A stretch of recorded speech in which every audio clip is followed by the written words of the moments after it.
നമസ്കാരം. വോട്ടെണ്ണൽ ദിനത്തിലെ ഓരോ ചലനവും അറിയുന്ന ബുള്ളറ്റിൻ ഇതാ ഇവിടെ തുടങ്ങുകയാണ്. ഇന്ന് പാതിരാവരെ നീളുന്ന ബുള്ളറ്റിനാണ്. ഇത് മതി ആവേശം. ശരിക്കും പറഞ്ഞാൽ ഒരു ഗുഡ് മോർണിംഗ്, ഒരു വെരി സ്പെഷ്യൽ ഗുഡ് മോർണിംഗ്. നമ്മുടെ രാജ്യം ഏതാണ്ട് 64 കോടി പേർ വിധി എഴുതിയ ഇന്ത്യൻ ജനാധിപത്യത്തിന്റെ ഉത്സവം ഇന്ന് യക്ഷാർത്ഥത്തിൽ അതിന്റെ കൊടിയിറക്കമാണ്. അപ്പൊ അതിന് മുഴുവൻ ആവേശങ്ങളും വേണം അല്ലെ? എന്താണ് യഥാർത്ഥ വിധിയെഴുത്ത് എന്നത് സംബന്ധിച്ചുള്ള വിവരങ്ങൾ വന്നു തുടങ്ങാൻ ഇനി എത്ര മണിക്കൂർ? ഇനി വളരെ കുറച്ചല്ലേ സമയമുള്ളൂ. ഇപ്പോൾ 5 മണിയായില്ലേ? 8 മണി. 8 പറഞ്ഞാൽ ചെറിയ ഒരു സമയമാണ് നമുക്കിന്ന്. 8 ചെറുതാണ്. വളരെ വളരെ വളരെ വേഗത്തിൽ നമ്മൾ 8 മണിയിലേക്ക് എത്തും. 8 മണിയായാൽ അതാ തുടങ്ങുകയാണ്. ആദ്യം സ്ട്രോങ് റൂം തുറക്കുന്നു. അവിടെ നിന്ന് മൈക്രോ ഒബ്സർവർ, തിരഞ്ഞെടുപ്പ് നിരീക്ഷകർ, സ്ഥാനാർത്ഥി അല്ലെങ്കിൽ അവരുടെ പ്രതിനിധി അവരെത്തുന്നു. അവിടെ പരിശോധനകൾ നടത്തുന്നു. അത് വീഡിയോയിൽ ചിത്രീകരിക്കുന്നു. നേരെ ആദ്യം പോസ്റ്റൽ ബാലറ്റിന്റെ വോട്ടെണ്ണലിലേക്ക് കടക്കുന്നു. വോട്ടുകൾ എണ്ണി തുടങ്ങുമ്പോൾ മുതൽ അറിയാൻ പോകുന്ന ആരാണ് മുന്നിൽ എന്ന ചോദ്യത്തിന്റെ ആകാംക്ഷയുടെ നിമിഷങ്ങളിലെല്ലാം മാതൃഭൂമി ന്യൂസ് പ്രേക്ഷകർക്കൊപ്പം ഉണ്ടാവും. ഒരൊറ്റ സ്ക്രീനിൽ മുഴുവൻ നിങ്ങൾ ഈ കാണുന്നതല്ല കളം. ഇപ്പോഴിതാ ഈ 2 സൈഡിലേ ഉള്ളൂ. ഒറ്റ സ്ക്രീനിൽ ഞങ്ങളുണ്ടാകും, ഞങ്ങളുടെ കൂടെ നിരവധി ആളുകളുണ്ടാവും, ഈ സ്ക്രീൻ നിറച്ച ആളുകളുണ്ടാവും. പക്ഷേ ഈ ഒറ്റ സ്ക്രീനിൽ 2 വശത്തും മാത്രമല്ല കേട്ടോ, മുകളിലും താഴെയും എല്ലാവരും ഒറ്റ സ്ക്രീനിലേക്ക് ഒരു നോട്ടം. ആ ഒറ്റ നോട്ടത്തിലുണ്ടാകും ഇന്ത്യയുടെ ഭാവി എന്താണ് എന്ന്, കേരളത്തിൽ എന്താണ് ട്രെൻഡ് എന്ന്.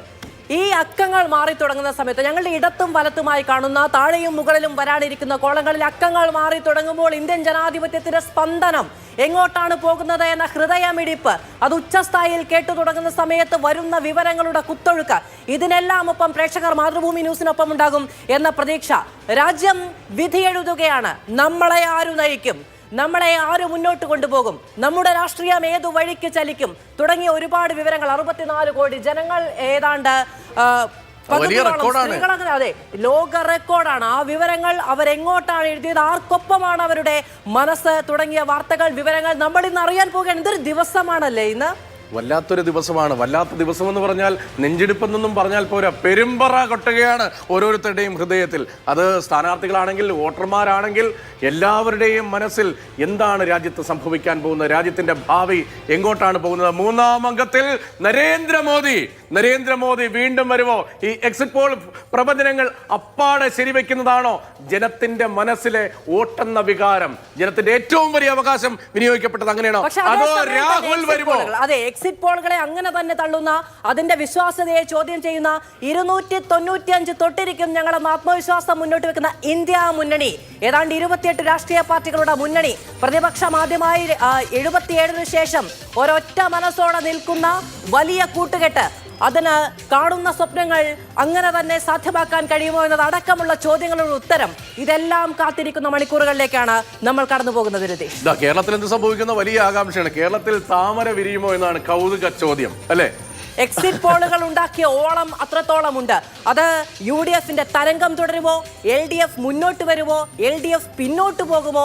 താമര 2 മണ്ഡലങ്ങളിൽ 0 മുതൽ 3 സീറ്റുകൾ വരെ പ്രവചിച്ചവരുണ്ട്. അത് വലിയൊരു രാഷ്ട്രീയ കൗതുകമാണ്. കേരളത്തിൽ താമര വിരിയുമോ? ലോക്സഭയിൽ കേരളത്തിൽ നിന്നൊരു താമര പ്രതിനിധി ഉണ്ടാകുമെന്നത് വളരെ വളരെ കൗതുകമാണ്. പ്രത്യേകിച്ച് തൃശ്ശൂരിൽ ശക്തൻ തമ്പുരാന്റെ മണ്ണിലെ ആ ശക്തിമത്തായ മത്സരത്തിൽ ആ റൗണ്ടിലേക്ക് ഒന്ന് നമ്മൾ ചുരുങ്ങുമോ ഈ ദിവസം എന്നെനിക്കൊരു ആശങ്കയോ അല്ലെങ്കിൽ ഒരു സന്തോഷമോ ഒക്കെ ഉണ്ട്. കാരണം അവിടെ ആരാകും? കെ മുരളീധരൻ ആയിരിക്കുമോ, അതോ VS സുനിൽകുമാർ ആയിരിക്കുമോ, അതേ സുരേഷ് ഗോപി ആയിരിക്കുമോ, തിരുവനന്തപുരത്ത് ആരായിരിക്കും? വലിയ വലിയ ചോദ്യങ്ങൾക്കാണ് ഉത്തരം. വടകരയിൽ എന്ത് സംഭവിക്കും? അവിടെ ബോംബ് ഇങ്ങനെ അങ്ങ് പൊട്ടുമോ? ശരി, എന്തായാലും ആ ആകാംക്ഷയുടെ വലിയ പൊട്ടിത്തെറികൾ വന്നുകൊണ്ടിരിക്കുകയാണ്. ഇനി 3 മണിക്കൂറാണ് നമ്മുടെ മുന്നിലുള്ളത്. നമുക്കൊന്ന് നമ്മുടെ പ്രതിനിധികളിലേക്ക് പോകാം. പി ബസന്ത് നമുക്കൊരു ദേശീയ ചിത്രം പകർന്നു നൽകുന്നു. പ്രേക്ഷകരെ, ഈ പി ബസന്തിനെ പോലെ ഇത്രയും കൃത്യമായി തിരഞ്ഞെടുപ്പ് ഡൽഹിയിൽ നിന്ന് പറയാൻ കഴിയുന്ന മറ്റൊരു വിഷ്വൽ ജേർണലിസ്റ്റും ഉണ്ടാകില്ല. പത്രത്തിൽ എത്ര കാലം, ദീർഘകാലം രാഷ്ട്രീയ പരിചയ അനുഭവത്തിൽ നിന്ന് അദ്ദേഹം എഴുതി. എനിക്ക് ഓർമ്മയുണ്ട് കേട്ടോ, ഈ ബംഗാളത്തിന് എപ്പോഴും ഞാൻ ബസന്തോറും അനൂപ് സന്യാലിന്റെ കുടിലിൽ പോയി അവിടെ നിന്ന് ആ പഴയ പൊളിറ്റിക്സ് ഒക്കെ, മാവോയിസ് ആ കാലവും ഒക്കെ പറഞ്ഞുകൊണ്ട് അന്നത്തെ ബംഗാളിന്റെ ചിത്രം, അന്ന് മമത വന്നിട്ടില്ല, അതിന് മുമ്പിലത്തെ തിരഞ്ഞെടുപ്പാണെന്നാണ് എന്റെ ഓർമ്മ, പറഞ്ഞുകൊണ്ട് എഴുതിയ ഒരു ആർട്ടിക്കിൾ ഉണ്ടല്ലോ മാതൃഭൂമി പത്രത്തിന്റെ എഡിറ്റ് പേജിൽ. ഇപ്പോഴും എന്റെ മനസ്സിൽ ഞാൻ ഫ്രെയിം ചെയ്ത് വെച്ചിട്ടുണ്ട്. വിവരങ്ങൾ നമ്മളുടെ മുന്നിലേക്ക് കൊണ്ടുവരികയാണ് പി ബസന്ത്. ദേശീയ ചിത്രം ബസന്ത്, എപ്പോൾ മുതൽ ആദ്യ ഫലസൂചനകൾ, എത്രത്തോളം പ്രതീക്ഷയിൽ രാജ്യം, മുന്നണികൾ, രാഷ്ട്രീയ പാർട്ടികളെല്ലാം? Good morning Ratheesh, Madhu. ഏതായാലും എൻ്റെ പിന്നിൽ കാണുന്ന ഈ കുന്നുകളിലേക്ക് ഇന്ന് ആര് പോകും എന്നുള്ളതാണ് ഏറ്റവും വലിയ ചിത്രം. റെയ്സീന കുന്നുകളിലേക്കുള്ള ഈ അധികാര കേന്ദ്രത്തിലേക്ക് നരേന്ദ്രമോദിയോ രാഹുൽ ഗാന്ധിയോ എന്നുള്ള വലിയ ചോദ്യമാണ് ഇന്ന് ജനങ്ങൾ കാതോർത്തിരിക്കുന്നത്. ഏതായാലും നല്ല വെളിച്ചമൊക്കെ വന്നു തുടങ്ങി. ഡൽഹിയിൽ രാവിലെ നേരം വെളുത്തു. ഇന്ന് നേരത്തെ അവിടെ പിറന്നോ ഈ പുലരി? എനിക്കങ്ങനെ തോന്നുന്നു. അവിടെ വെളിച്ചം ഭയങ്കരമായി രാവിലെ തന്നെ കാണുന്നുണ്ടല്ലോ. NDAക്ക് ലഭിക്കും. നരേന്ദ്രമോദി 3ാം വട്ടവും പ്രധാനമന്ത്രിയാകുന്നു. ഹാട്രിക് തികയ്ക്കുന്നു.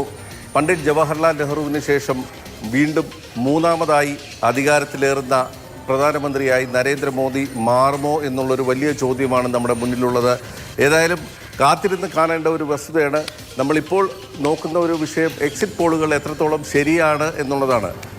മാതൃഭൂമിയുടെ പ്രതിനിധികളൊക്കെ തന്നെ രാജ്യത്തെ വിവിധ സംസ്ഥാനങ്ങൾ സന്ദർശിക്കുകയും ഒക്കെ ചെയ്തിരുന്നു. പക്ഷെ അവിടെ എങ്ങനെയാണ് ഈ തെരഞ്ഞെടുപ്പ് ബാധിച്ചിരിക്കുന്നത്, അല്ലെങ്കിൽ ജനങ്ങൾ എങ്ങനെ വോട്ട് ചെയ്തു എന്നുള്ള വിഷയം അതറിയേണ്ട ഒരു സമയമായിരിക്കുന്നു എന്ന് തന്നെ നമുക്ക് പറയേണ്ടിയിരിക്കുന്നു.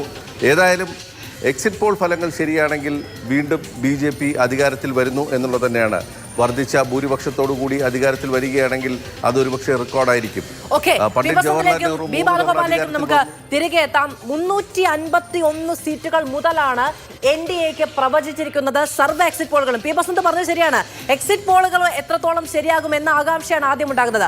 ആദ്യ ഫല സൂചനകൾ വരുമ്പോൾ മുതൽ ആര് മുന്നിലെന്ന ചോദ്യത്തിൽ എക്സിറ്റ് പോളുകളുടെ പ്രവചനം അങ്ങനെ തന്നെ ശരിയാകുമോ, അതോ അതിനെല്ലാം തൂത്തെറിഞ്ഞുകൊണ്ടുള്ള പ്രവചനം ഉണ്ടാകുമോ, ഇങ്ങനെ ആകാംക്ഷയോടെ ഇരിക്കുകയാണ്. സത്യം പറഞ്ഞിട്ടുണ്ടെങ്കിൽ രതീഷ്, പടക്കങ്ങൾ ഓർഡർ ചെയ്തവർ, ലഡു ഓർഡർ ചെയ്തവർ, കേക്ക് മുറിക്കാൻ തയ്യാറായിരിക്കുന്നവർ, ഇങ്ങനെ എന്തൊക്കെ പ്രതീക്ഷകളാണല്ലേ? അതാ ഞാൻ ഇങ്ങനെ നോക്കുകയാണ് ഈ ലിസ്റ്റ്. എത്ര VIP-കളാണ് മത്സരം. വാരണാസിയിൽ നരേന്ദ്രമോദി, അമിത്ഷാ ഗാന്ധിനഗറിൽ, രാജ്നാഥ് സിംഗ് ലക്നൌവിൽ, നിതിൻ ഗഡ്കരി നാഗ്പൂരിൽ, മനോജ് തിവാരി നോർത്ത് ഈസ്റ്റ് ഡൽഹിയിൽ, രവി കിഷൻ ഗോരഖ്പൂരിൽ, ഹേമമാലിനി മഥുരയിൽ, അരുൺ ഗോവിൽ മീററ്റിൽ, കങ്കണ റണോട്ട് മാണ്ഡിയിൽ, അനുരാഗ് ഠാക്കൂർ ഹമീർപൂരിൽ. ഇങ്ങനെ ഉറച്ച് ഞങ്ങൾ വിളിച്ചു പറയും ആ സ്പന്ദനം. ഓരോ നിമിഷവും രാജ്യാധികാരം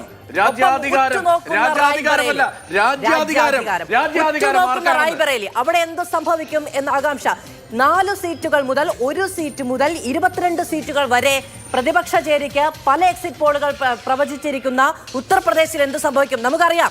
മുൻപ് പല നേതാക്കൾ പറഞ്ഞിട്ടുണ്ട് ഉത്തർപ്രദേശിലൂടെയാണ് ഇന്ദ്രപ്രസ്ഥത്തിലേക്കുള്ള യാത്രയെന്ന്. അവിടമാര് കൈയടക്കുമെന്നതാണ്.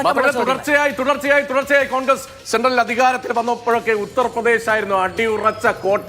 ആ കോട്ട വീണെടുത്താണ്. ഒരൊറ്റ സീറ്റ് മാത്രമാണ് അവിടെ അവശേഷിക്കുന്നത്. റായ്ബറേലിയിൽ രാഹുൽ ഗാന്ധി മത്സരിക്കും. അമേഠി കൂടി ജയിക്കുമോ എന്നൊക്കെയുള്ള ചർച്ചകളിലേക്ക് ഇപ്പോൾ ചുരുങ്ങിപ്പോയി. ഉത്തർപ്രദേശാണ് പ്രധാനപ്പെട്ട ഒരു ബാങ്ക്, ഒരു എണ്ണത്തിന്റെ ബാങ്ക് എന്ന് പറയാനല്ലേ. അതാണ് ജനസംഖ്യയിൽ ലോക്സഭാ സീറ്റുകളിൽ എല്ലാം മുന്നിട്ട് നിൽക്കുന്ന സംസ്ഥാനം. അവിടെ ജയിച്ചേ ഇന്ത്യ പിടിക്കാൻ കഴിയുകയുള്ളൂ. അങ്ങനെയെങ്കിൽ UP-യിൽ എന്തെങ്കിലും അത്ഭുതം ഉണ്ടാകുമോ? അവിടെ SP-യുടെ പെർഫോമൻസ് എങ്ങനെയായിരിക്കും? ഇന്ത്യ സഖ്യം അധികാരത്തിൽ വരണമെങ്കിൽ അവിടെ സമാജ്വാദി പാർട്ടി അത്ഭുതം കാണിക്കണം. കഴിഞ്ഞ തെരഞ്ഞെടുപ്പിൽ ഒരു അത്ഭുതവും കാണിച്ചില്ല. വട്ടപൂജ്യത്തിലേക്ക് താഴേക്ക് പോയി. BSP ആണ് ഒരു അല്പമെങ്കിലും ഒരു അനക്കം കാണിച്ചത്. ഇക്കുറി BSP എന്താവും, SP എന്താവും? സമാജ്വാദി പാർട്ടി ഇന്ത്യക്ക് വലിയൊരു വോട്ട് ഷെയർ കൊടുക്കുമോ ഇന്ത്യ മുന്നണിക്ക്? അതോ അടിയുറച്ച കോട്ടയായി നരേന്ദ്രമോദിക്ക് പിൻബലമേകുമോ യോഗി ആദിത്യനാഥിന്റെ ഉത്തർപ്രദേശ് എന്ന ചോദ്യം? ഇതെല്ലാം നമുക്ക് അറിയേണ്ടതുണ്ട്.